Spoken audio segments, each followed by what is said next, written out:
Menkıbeler Kitabı kanalına hoş geldiniz. Bugün, sizler ile gereksiz yere yemin etmenin ve tutamayacağınız sözler vermenin nelere sebep olacağını anlatan bir hikaye hazırladım. Şimdi kulaklığınızı takıp arkanıza yaslanın ve gözlerinizi kapatıp bu hikayenin keyfini çıkarın. İyi dinlenmeler. Bir zamanlar, uzun yıllardır çocuk sahibi olamayan bir kadın vardı. Her gün Allah'a yalvarır, kendisine bir kız çocuğu bahşetmesini dilerdi. Onunla sevinecek, yalnızlığını paylaşacak, evini neşeyle dolduracak bir evlat istiyordu. Yıllar böyle geçti ama dileği bir türlü gerçekleşmedi. Bir gün, kadın şehir pazarına gitmek için yola çıktı. Yolda bir hırsız yolunu kesti ve onu soymaya kalkıştı. Tam o anda, siyah bir köpek ortaya çıkıp hırsıza hırlamaya başladı. Hırsız, korkudan titreyerek oradan kaçtı. Kadın, içinden şöyle geçirdi: "Eğer Allah bana bir kız çocuğu verirse, onu bir siyaha gelin edeceğim." Bunun doğru olmadığını biliyordu. Ancak 50'sini aşmıştı ve bir çocuğa sahip olma ihtimalinin artık imkansız olduğunu düşünerek bu sözü verdi. Aradan aylar geçti. Kadın, bir gün vücudunda değişiklikler hissetmeye başladı. Hamile olduğuna dair belirtiler vardı. Şaşkınlık ve korkuyla fark etti ki, Allah dualarını kabul etmişti. Ancak, bir yandan da endişeliydi. Ya doğacak çocuk kız olursa? O zaman siyaha gelin etme sözünü tutmak zorunda kalacaktı. Ve korktuğu şey başına geldi. Kadın, bir kız çocuğu dünyaya getirdi. Küçük kız o kadar güzeldi ki, ay gibi parlıyordu. Kadın ve kocası sevinçten havalara uçtu.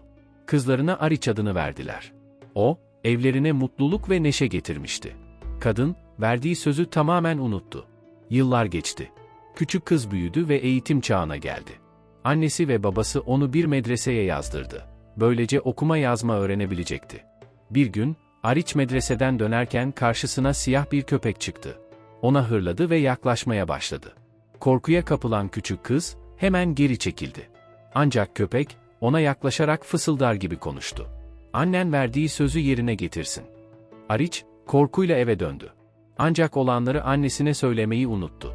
Ertesi gün, aynı yerde yine aynı köpek onu bekliyordu. Yine aynı şekilde konuştu: "Annen verdiği sözü yerine getirsin." Ariç, bu kez köpeğe söz verdi: "Tamam, anneme söyleyeceğim." Ama eve döndüğünde yine unuttu. Bu olay defalarca tekrarlandı. Her seferinde köpek ona mesajı iletmesini söyledi. Fakat küçük kız her defasında unuttu. Bir gün, Ariç yine aynı yerde siyah köpekle karşılaştı.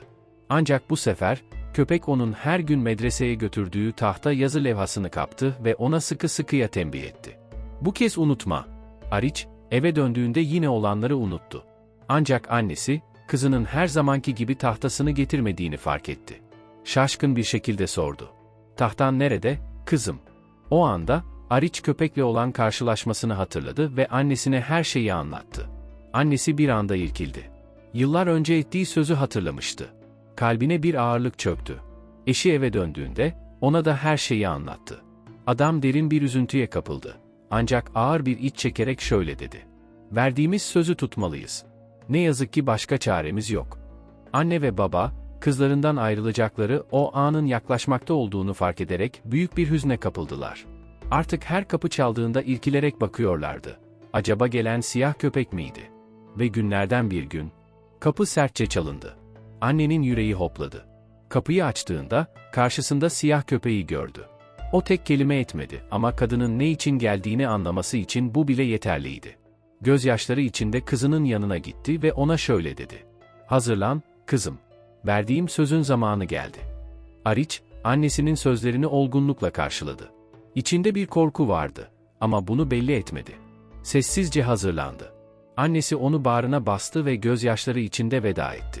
Ancak Ariç, babasına da veda etmek istiyordu. Siyah köpekten, onu babasının çalıştığı dükkana götürmesini istedi. Baba, kızını gördüğünde şaşkına döndü. Ancak ne olduğunu hemen anladı ve onu sıkıca kucakladı. Bu, babanın vedasıydı. Siyah köpek, Ariç'i şehir surlarının dışına götürdü.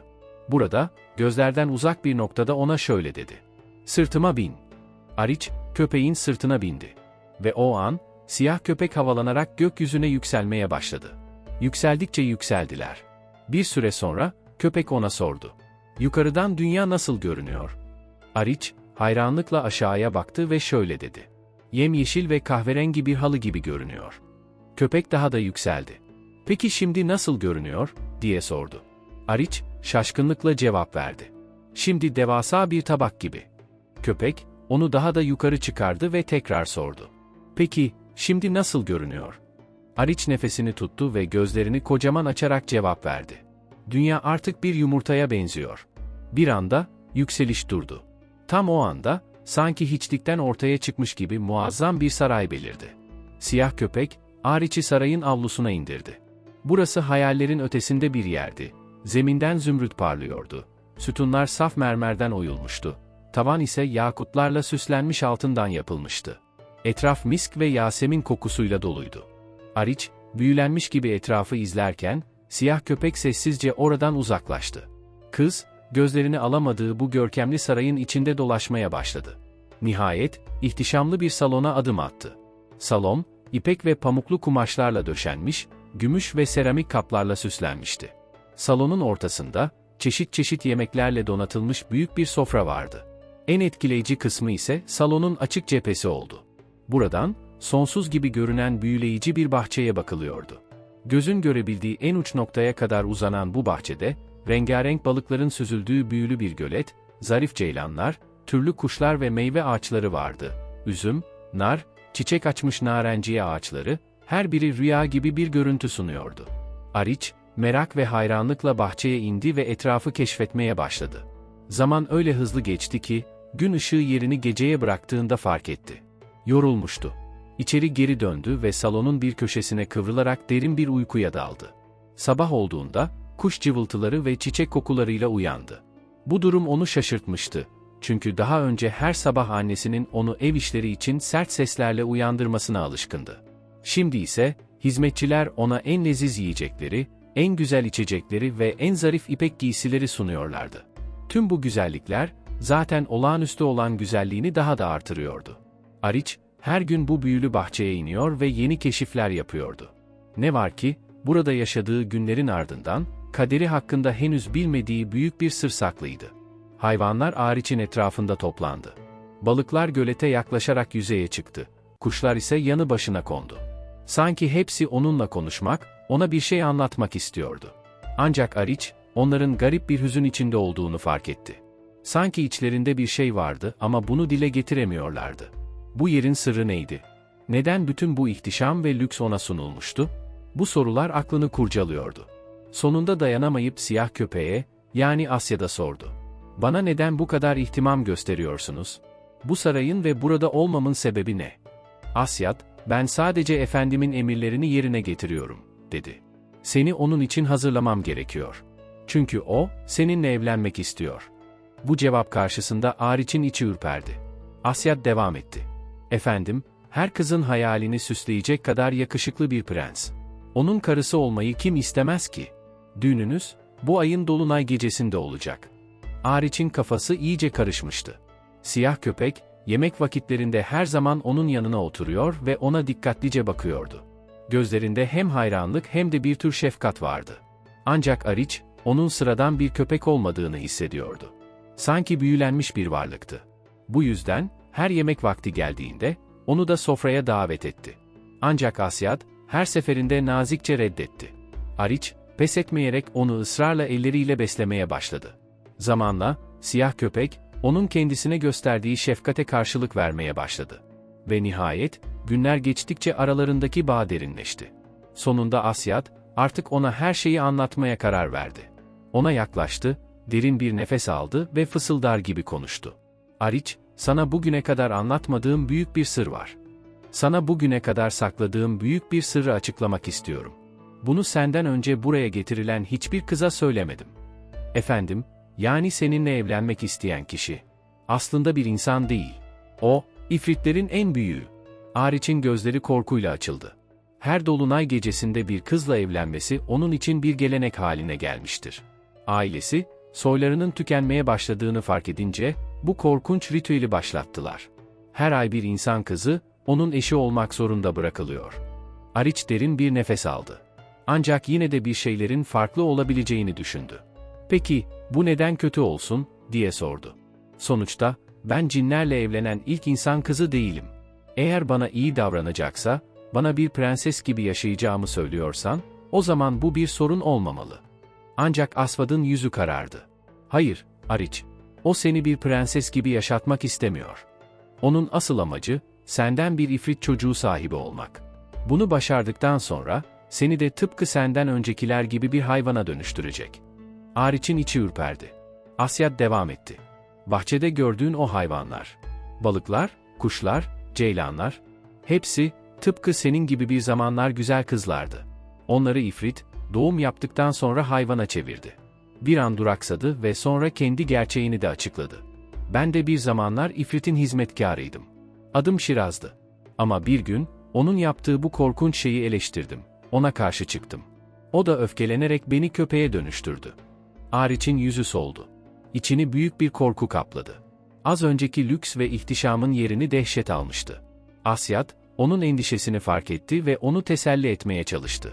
Korkma, sana yardım edeceğim. Buradan kaçmanın bir yolu var. Sonra, ifritin en büyük zayıflığını açıkladı. Bir ifrit, farklı bir kılığa büründüğünde, o kılığın özelliklerini kazanır. Yani, eğer insan formuna dönüşürse, tıpkı bir insan gibi kırılgan olur. Güçleri zayıflar. Ardından, detaylı bir plan sundu. Düğün gecesi, ona özel bir içecek sunacaksın, yoğun üzüm şarabı. Bunu içtikten sonra, zayıflayacak ve bilincini kaybetmeye başlayacak. O an geldiğinde, sana vereceğim zehirli bir bıçakla onu öldürmelisin. Ve sakın tereddüt etme, çünkü eğer hayatta kalırsa, eğer onu öldürmezsen, kesinlikle bizi bulacaktır ve o zaman hepimiz korkunç bir intikamla karşılaşacağız. Ariç, kaçış için başka bir yolu olmadığını anlayınca planı kabul etti. Başka çaresi yoktu. Ancak o günden sonra, içindeki korku ve endişe nedeniyle yemek yememeye başladı. Eskisi gibi neşeli değildi, iştahı tamamen kesilmişti. Bu durum, siyah köpek Asvad'ı endişelendirdi. Ona sürekli öğüt vererek, kendisini güçlü tutması gerektiğini söyledi. Eğer böyle devam edersen, ifrit şüphelenir. Güçsüz ve korkmuş görünmemelisin. Yoksa planımızı anlar. Nihayet, o korkunç gün geldi. Dolunay gökyüzünde parıldıyordu. Asvad, her şeyi mükemmel şekilde hazırladı.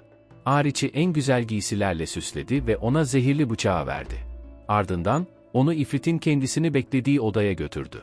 Ariç, odada tek başına oturuyordu. Ellerini sıktı, yüreği hızla çarpıyordu. Ve çok geçmeden, kapı çalındı. Kapı açıldığında, karşısında inanılmaz derecede yakışıklı bir adam duruyordu. Mükemmel bir fiziğe sahip, kusursuz yüz hatları olan, asil ve zarif bir adam. Giysileri şıklık ve ihtişamla bezenmişti. Teninden yayılan büyüleyici koku, odanın havasını tamamen değiştirdi. Ariç, hayatında böyle bir koku hiç duymamıştı. İfrit ona nazikçe yaklaştı, gülümseyerek selam verdi.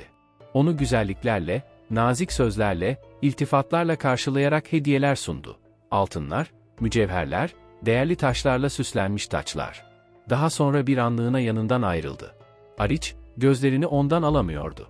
Gerçekten bir ifrit olabilir mi? Yoksa bana anlatılan her şey yanlış mıydı? Bunun bir tuzak olduğunu unutup büyüsüne kapılmak üzereydi. Ancak o an, aklına siyah köpek Asvad'ın ona anlattıkları geldi. Hayır, bu yalnızca bir oyun. Ariç, kendine geldi ve dikkatini topladı. Ancak ifrit onun yüzündeki tereddüdü fark etmişti. Ona yaklaşıp merakla sordu. Neden bu kadar gerginsin güzelim? Neden yüzün solgun ve endişeli görünüyor? Ariç, zeki ve hızlı düşünen bir kızdı. Hemen bir bahane uydurdu ve ifrite heyecan içinde olduğunu söyledi. Seni ilk kez görüyorum, bu yüzden biraz gerginim. Ama sen öyle yakışıklısın ki, kim senin gibi bir eş istemez ki? Benim için büyük bir şansın. Bu sözler, ifriti fazlasıyla memnun etti. Tam o anda, Ariç ona Asvad'ın hazırladığı özel içeceği sundu. İfrit, hiçbir şeyden şüphelenmeden içeceği aldı ve içmeye başladı. Birkaç saniye sonra, başı dönmeye başladı. Ancak güçlüydü. Kendini ayakta tutmaya çalışıyor, gözleriyle odayı tarıyordu. İşte tam bu an, Ariç'in ona zehirli bıçağı saplaması gerekiyordu. Ancak elleri titredi. Yapamadı. İçini korku kapladı, ifriti öldürmekten çekindi. Ve o tereddüt anı, büyük bir hata oldu. Çünkü ifrit, bilincini tamamen kaybetmeden önce ona yaklaşmaya başladı. Bunu gören Ariç, korkuyla arkasını döndü ve bir çıkış yolu aradı. O sırada, gözleri bir vazo gibi duran büyük bir seramik çömleğe takıldı. Hiç düşünmeden onu iki eliyle kaldırdı ve tüm gücüyle ifritin başına indirdi. Çat! İfrit anında yere yığıldı. Ancak yere düştüğü an, gerçek formuna döndü, korkunç, iğrenç, şeytani bir yaratık. Ariç'in kanı dondu. Tam o anda, Asvad odaya daldı. Olanları görünce, büyük bir tehlike içinde olduklarını anladı. Hemen bağırdı. "Anahtar! Çabuk, boynundaki anahtarı al ve beni takip et." Ariç, titreyen elleriyle İfrit'in boynundaki altın anahtarı kaptı. Ve hızla Asvad'ın peşine takıldı. İkisi de hızla kapıya doğru koştular. Kapıya ulaştıklarında, Ariç aceleyle anahtarı deliğe sokup çevirdi. Kapı gürültüyle açıldı. Ariç, tereddüt etmeden Asvad'ın sırtına atladı. Ve Asvad kanatlarını açarak hızla gökyüzüne yükseldi. Saray hızla küçülürken, Ariç gözyaşlarına boğuldu. "Bağışla beni Asvad. Çok zayıf davrandım. Onu öldürebilirdim ama cesaret edemedim." Asvad, nazik bir sesle cevap verdi. "Endişelenme Ariç. Eğer bunu yapabilseydim, ben çoktan yapardım. Ama ben ve diğer ifrit hizmetkarlar, onun üzerimizdeki büyüsü yüzünden ona zarar veremeyiz." Ancak, şimdi en büyük sorun başlıyordu. Çünkü ifrit hala hayattaydı. Ve bilincini geri kazandığında, yapacağı intikam korkunç olacaktı. Ariç, Asvad'a döndü ve ona nereye gideceklerini sordu. Asvad derin bir nefes aldı ve ona gerçeği söyledi. "Ailenin yanına dönmek çok tehlikeli. Büyük ifrit, seni orada kolayca bulur. Bu yüzden, iyiliksever cinlerin yaşadığı bir kabileye sığınmalıyız." Böylece, uzun ve zorlu bir yolculuğa başladılar. Ancak vardıkları her cin kabilesinde aynı cevabı aldılar: hayır. Kabile liderleri, büyük ifritin gazabından korktukları için onları kabul etmek istemiyorlardı. Gün batmaya başladığında, ikisi de büyük bir yorgunluk içindeydi. Artık barınacak bir yer bulmaları gerekiyordu.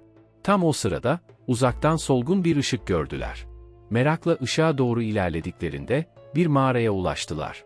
İçeri girmeye hazırlanıyorlardı ki, karanlıkta bir ses yankılandı. "Ey kız! Nasıl olur da bu lanetli, büyülenmiş köpeği kendine yoldaş edersin? O kötü bir refik. Onunla birlikteyken, seni buraya girmene izin veremem." Ariç hemen sesin sahibine seslendi. "Lütfen, saygıdeğer efendim hikayemizi dinlemeden karar vermeyin." Mağaranın derinliklerinden yaşlı bir adam dışarı çıktı. "Konuş," dedi. "Çünkü sesinde doğruluk hissediyorum." Bunun üzerine Ariç, baştan sona kadar tüm yaşadıklarını anlattı. Yaşlı adam, ona dikkatlice kulak verdi ve sonunda ona inandı. Böylece, onlara yiyecek ikram etti ve mağaranın bir köşesinde dua etmeye koyuldu. Ariç ve Asvad, o anda onun sıradan biri değil, bir keşiş ve ibadete adanmış bir bilge olduğunu anladılar. Bu sırada, büyük ifrit, şuurunu kaybettiği uykusundan uyanmıştı. Öfkeyle sarayını inletti. Gözleri alev gibi parladı. Hemen hizmetkarlarını topladı ve büyük bir emir verdi. "Gidin, dünyanın dört bir yanına dağılın ve o ikisini bulun." Cinler ve ifritler, hızla dört bir yana yayıldılar. Bir kısmı, insanların köylerine ve kasabalarına sızdı. Diğerleri, cin kabilelerini aramaya koyuldu. Ancak, ne kadar uğraşsalar da, Ariç ve Asvad'ın izine rastlayamadılar. Hizmetkarlar, eli boş bir şekilde saraya geri döndü ve durumu bildirdi. Bu haber, büyük ifriti çıldırttı. Sinirle haykırdı ve gökyüzü bir anda karardı. "Beni kandırabileceğinizi mi sandınız? Siz acizler. O ikisini ben kendim bulacağım." Bunu söyledikten sonra, şeklini değiştirdi. Ve büyük, korkunç bir yaban domuzuna dönüştü. Karanlık ormana daldı ve vahşi bir yaratık gibi dört bir yanı koklayarak avına doğru ilerlemeye başladı. Büyük ifrit, şeklini değiştirdiği yaban domuzu haliyle ormanda avına devam etti. Önüne çıkan her hayvana aynı soruyu sordu. "Köpek ve kızı gördün mü?" Eğer hayvan bilmiyorsa, onu acımasızca öldürüyor ve cesedini bir ağacın dalına asıyordu. Bunu, tüm yaratıklara korku salmak ve büyüklüğünü göstermek için yapıyordu. Ormanda iz bırakarak ilerledi, ta ki karşısına bir baykuş çıkana kadar. Baykuş, soğukkanlı ve bilge bir duruşla dalların arasında süzüldü. Büyük ifrit sinsi bir gülümsemeyle ona seslendi. "Ey güzel gözlü baykuş! Senin keskin gözlerin her şeyi görür. Söyle bakalım, siyah bir köpek ve onu süren bir kız gördün mü?" Baykuş, kurnaz bir şekilde gagasını açtı ve cevap verdi. "Eğer siyah bir köpek ve onu taşıyan bir kızdan bahsediyorsan. Evet, onların hangi yolu takip ettiğini biliyorum. Ama önce bana bir ödül ver." Büyük ifrit kaşlarını çattı. "Ne istiyorsun?" Baykuş, aşağıdaki korkunç manzaraya baktı ve dallara asılmış cesetleri işaret etti. "Eğer onlara dokunmama izin verirsen, hepsini mideye indireceğim." Bunu bana ödül olarak ver. Büyük ifrit, kibirle güldü. Bunu mu istiyorsun? Ne kadar aptalsın. Eğer benden sarayımın yarısını isteseydin, sana verirdim. Ama sen, birkaç ölü hayvan için kendini ucuza satıyorsun. Neyse, dediğin gibi olsun. Onları alabilirsin. Bunun üzerine, baykuş ifrite doğru yolu gösterdi. Büyük ifrit kahkahalar atarak yollarına koyuldu. Sanıyorsunuz ki benden kaçabilirsiniz, değil mi, diye homurdandı. Bugün, size yaptıklarınızın bedelini acıyla ödeteceğim. Bütün cinler, benden korkmaları gerektiğini öğrenecek. Bir süre sonra, ufukta yükselen ince bir duman gördü. Sinsi bir gülümsemeyle fısıldadı. Oradasınız. Kandırdığınızı sandınız ama sonunda sizi buldum. Daha da hızlanarak dumana doğru koşmaya başladı. Kendi kendine şöyle söylendi. Bugün hem köpeği hem de kızı acı içinde kıvrandıracağım. Onları parça parça edeceğim ve tekrar gücümü herkese göstereceğim. Sonunda, bir mağaranın önüne ulaştı. Kapının önünde yaşlı bir adam oturuyordu. Bu, ibadete adanmış bilge keşişti. Büyük ifrit, onu bir kenara atmak için homurdandı ve tehdit etti. Eğer hayatta kalmak istiyorsan, köpeği ve kızı bana teslim et. Aksi takdirde, sonun onlar gibi olacak. Ancak keşiş, en ufak bir korku bile göstermedi. Hatta ona dönüp bakmadı bile. Büyük ifritin sabırsızlığı arttı. Öfkeyle homurdanarak hızla yaşlı adamın üzerine atıldı. Fakat tam ona çarptığında, görünmez bir duvara toslamış gibi geri savruldu. Yere çarpan büyük ifrit, acı içinde kıvranarak inledi. Bu nasıl olmuştu? Keşiş gözlerini açtı ve soğukkanlı bir şekilde sordu. Hala o köpek ve kızı istiyor musun? Büyük ifrit, korkuyla bir adım geri çekildi. Bunu yapan yaşlı adamın koruyucu bir gücü olduğunu fark etti. Bu yüzden, şiddetin işe yaramayacağını anlayarak kurnazca bir oyun oynamaya karar verdi. Sesi yumuşatarak ve yüzüne sahte bir gülümseme yerleştirerek fısıldadı. Bak eğer tek derdin bir kızsa, sana 2 güzel kız verebilirim. Ay gibi parlak, altın sarısı saçları olan 2 prenses. Eğer bir köpek istiyorsan, sana rüzgar kadar hızlı koşan bir tazı sunabilirim. Ancak bilge keşişin gözleri, ifritin sahtekarlığını çoktan okumuştu. Bilge keşiş, gözlerini büyük ifrite dikerek sert bir ifadeyle konuştu. Kader seni buraya benim önüme getirdi. Bugün, senden hakkımı alma vaktim geldi. Büyük ifrit, şaşkınlıkla ona baktı. Beni tanımadın, değil mi, diye sordu keşiş. Ama ben seni çok iyi tanıyorum. Ve elbette, kim olduğumu ve seninle nasıl bir geçmişim olduğunu öğrenmek istiyorsun. Büyük ifrit, yaşlı adamın kim olduğunu hatırlamaya çalıştı. Boşuna düşünme, dedi keşiş. Beni hatırlayamazsın. Ama ben sana kim olduğumu anlatacağım. Bir an sessizlik oldu. Sonra, keşiş geçmişini açıklamaya başladı. Ben, yıllar önce askerlerinin sana getirdiği o kızın oğluyum. Büyük ifritin gözleri kısıldı. Keşiş devam etti. Sen, onu sihrinle kontrol altına aldığında, hamile olduğunu öğrendin. Ve sonra, onu ormana attın, vahşi hayvanlar tarafından parçalanması için. Ama Allah, onu korudu. Ormanda hayatta kaldı ve beni dünyaya getirdi. 2 yıl boyunca bana baktı, beni sevdi, beni büyüttü. Ama sen, onun hala yaşadığını öğrenince, askerlerini tekrar gönderdin ve onu yeniden sarayına getirdiler. Keşişin sesi titredi ama devam etti. Ancak annem onun için bu dehşet verici haber dayanılmaz oldu. Kalbi bu yükü kaldıramadı. Ve o gün, hayata gözlerini yumdu. O sırada, köpek Asvad mağaradan çıktı. Derin bir nefes alarak keşişe döndü ve şaşkınlık içinde sordu. Sen o kadının oğlu musun? Sonra bir an duraksadı ve ekledi. Yıllar önce, ona sırtımda taşımayı teklif etmiştim. Ama o, ailesinin büyücüler tarafından cezalandırılmasından korktuğu için kabul etmemişti. O yüzden ormanda yaşamaya karar verdi. Büyük ifrit, ikisini de küçümseyerek kıkırdadı ve alaycı bir sesle konuştu. Belki anlattıkların doğrudur, belki değildir. Ama söylemeliyim ki, senin anneni hatırlamıyorum bile. Çünkü ben, ormana attığım o kadar çok kızı hatırlayamam. Gözlerini Asvad'a çevirdi ve ekledi. Ve sen, Şiraz. Sana aslında merhametli davranmıştım. Seni öldürmek yerine, sadece bir köpeğe dönüştürdüm. Ama şimdi görüyorum ki, seni baştan yok etmeliydim. Büyük ifrit, gözlerini kıstı ve tehditkar bir şekilde konuştu. Ama merak etmeyin, geri döneceğim, hepinizi bu dünyadan sileceğim. Sonra, bilge keşişin koruyucu gücüne karşı koyamayacağını anladı.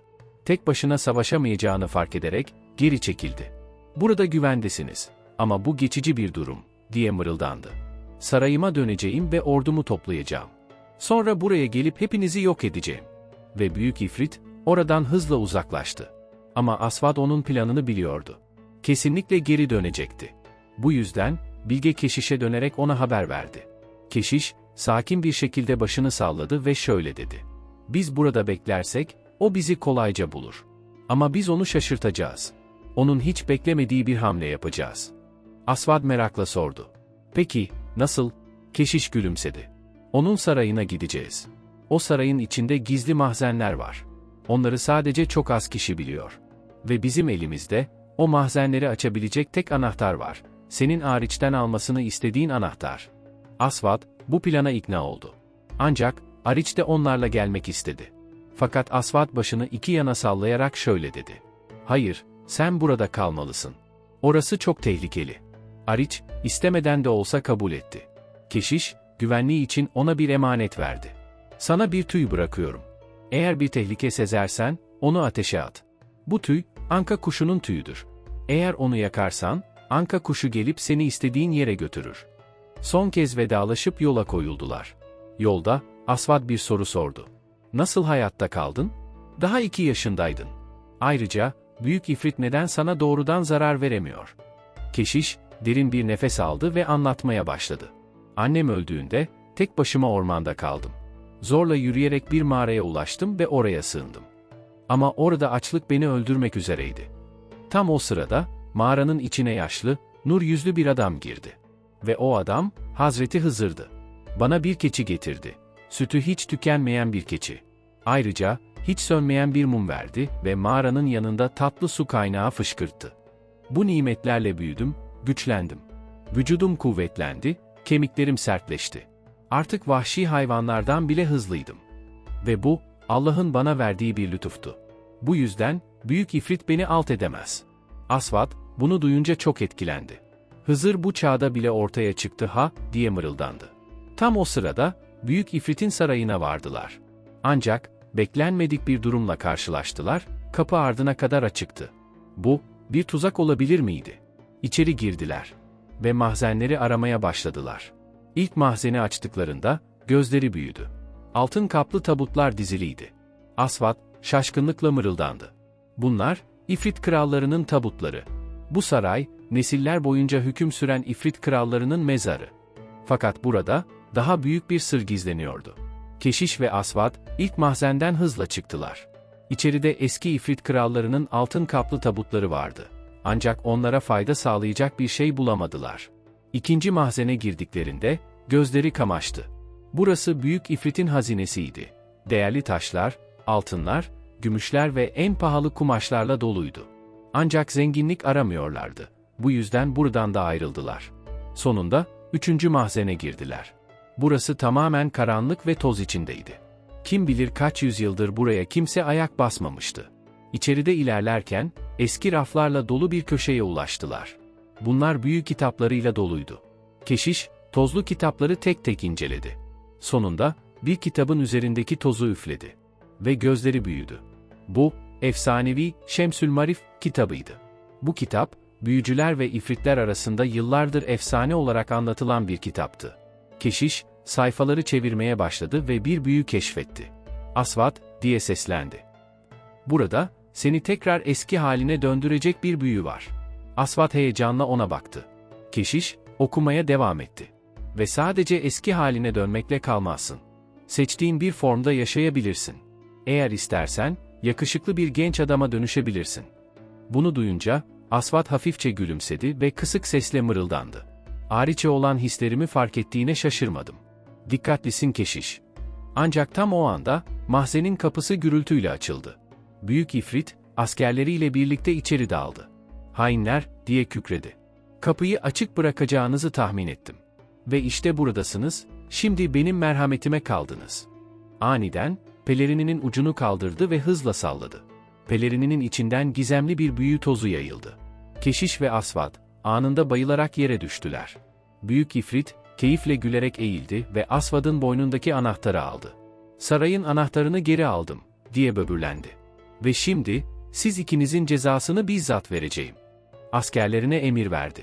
Bu ikisini alın ve hüküm meydanına götürün. Tüm İfrit halkı, onları ibret olarak görmeli. Ariç, Keşiş ve Avvad'ı geride bırakmış olsa da, içi hiç rahat değildi. Onları kaderlerine terk edemezdi. Bu yüzden, Asvad'ın ona verdiği tüyü ateşe attı. Büyük anka kuşu, dev kanatlarıyla gökyüzünü kaplayarak onun önüne indi. "Ne istersin?" diye sordu. Ariç, "Beni hemen Asvad ve Keşiş'in yanına götür," dedi. Ve böylece, hızla İfrit'in sarayına ulaştı. Ancak oraya vardığında, Büyük İfrit ve ordusunun tam çıkış yapmak üzere olduğunu gördü. Hemen gizlendi ve izlemeye başladı. Büyük İfrit, "Kızı da getirin," diye bağırarak askerlerini görevlendiriyordu. Ancak onlar daha yola çıkmadan, Ariç zaten saraya girmişti. Kapılar kapandıktan sonra, içeride dolaşarak Asvad ve Keşiş'i bulmaya çalıştı. Ve sonunda, onları hüküm meydanında, zincirlenmiş bir şekilde buldu. Ancak artık çok geçti. Çünkü Büyük İfrit'in cezası uygulanmak üzereydi. Asvad, şaşkınlık içinde Ariç'e baktı. "Neden bizim peşimizden geldin?" diye sordu. Ariç, kararlı bir sesle cevap verdi. "Allah'a şükrediyorum ki, seni dinlemedim. Eğer burada kalmasaydım, Büyük İfrit beni çoktan yakalamış olurdu." Hemen ellerini hızlıca hareket ettirerek onların zincirlerini çözdü. Keşiş aniden ayağa fırladı ve hızla bir yöne doğru koşmaya başladı. Asvad, şaşkınlıkla ona seslendi. "Nereye gidiyorsun, Keşiş?" Ancak Keşiş durmadı. Asvad ve Ariç, merak içinde onu takip ettiler. Sonunda ilk mahzene ulaştılar. Keşiş, en eski İfrit kralının tabutunu açmaya çalışıyordu. Bu krallığın kurucusuydu, ilk İfrit kralı. Ve Keşiş, en sonunda tabutu açmayı başardı. Heyecanla bağırdı. "Tahminlerim doğru çıktı." İçeriden olağanüstü bir kolye çıkardı. Daha önce hiçbirinin görmediği türden, büyüyle ışıldayan mistik bir kolye. Asvad, şaşkınlıkla ona sordu. "Bu da ne? Ve sen onun burada olduğunu nasıl bildin?" Keşiş, nefesini toparladı ve açıkladı. "Allah bana doğru yolu gösterdi. Büyük İfrit'in ve ordusunun gücü, normal cinlerden kat kat fazlaydı. Bunun bir sebebi olmalıydı. Bu güç, onlara doğuştan verilmiş olamazdı. Demek ki bir kaynağı vardı. Ve onların en başından beri bu güce sahip olduğu düşünülürse, bu kaynak, ilk İfrit kralına dayanıyor olmalıydı. Ve işte burada. Bu kolye, Büyük İfrit'in soyuna bahşedilen gücün kaynağı." Asvad, bir an düşündü ve sordu. "Peki, bu kolye bize nasıl yardım edecek?" Keşiş, kolyeyi sıkıca tutarak gülümsedi. "Eğer bu gerçekten onların gücünün kaynağıysa, o halde bu kolyeyi ele geçirdiğimizde, Büyük İfrit ve ordusu artık eskisi kadar güçlü olamaz. Ve şimdi, Büyük İfrit hala onlara doğru ilerliyordu. Ve bu son savaş, sadece onların kaderini değil, tüm cinler ilemini değiştirecekti.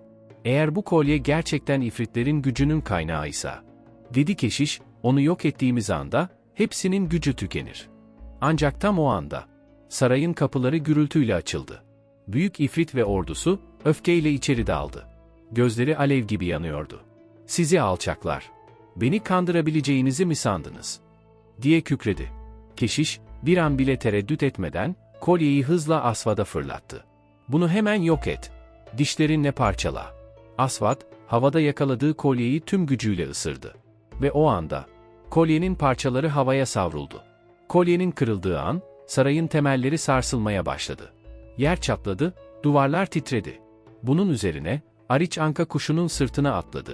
Keşiş ise Asvad'ın sırtına binerek hızla havalandılar. Tam o anda, bütün İfrit askerleri yere yığıldı. Gözlerindeki korku büyüdü. Çünkü güçleri bir anda yok olmuştu. Büyük İfrit, titreyerek bağırdı. "Hayır, bu imkansız. Bu nasıl olabilir?" Ancak, gözleri boşluğa dikilmişti. Tüm gücü onu terk etmişti. Bacakları titredi, bedeni çökmeye başladı. Son bir nefesle, başını geriye attı ve acı içinde haykırdı. "Şiraz, seni köpeğe çevirdiğim gün, seni öldürmeliydim. Bu, benim en büyük hatamdı." Sonra, son gücüyle sarayın mahzenine doğru sürüklendi. Ve orada, atalarının altın tabutlarının yanında yere yığıldı. Büyük İfrit, oracıkta öldü. Ve tarihte ilk defa, bir İfrit kralı altın tabutsuz bir ölüme mahkum edildi.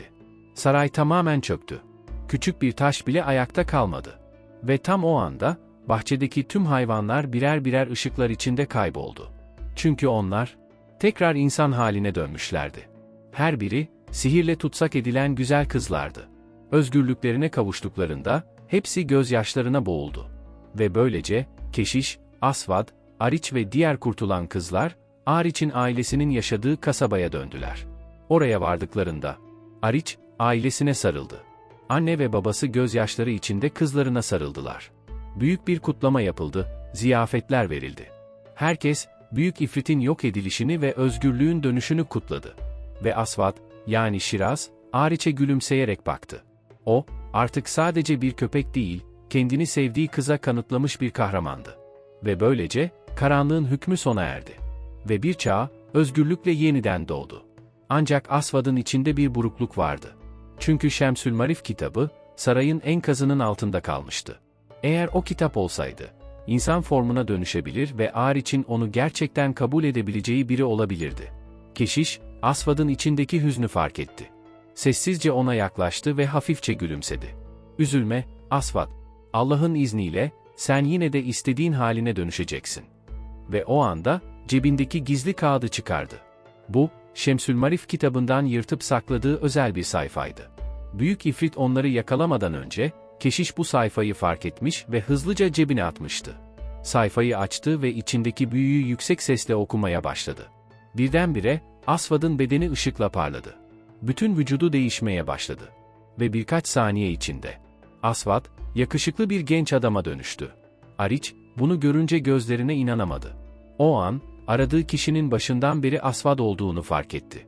Ve böylece, Ariç ve Asvad birbirlerine duydukları sevgiyi kabul ettiler ve evlendiler. Keşiş de, kurtardıkları kızlardan biriyle evlenerek mutlu bir yuva kurdu.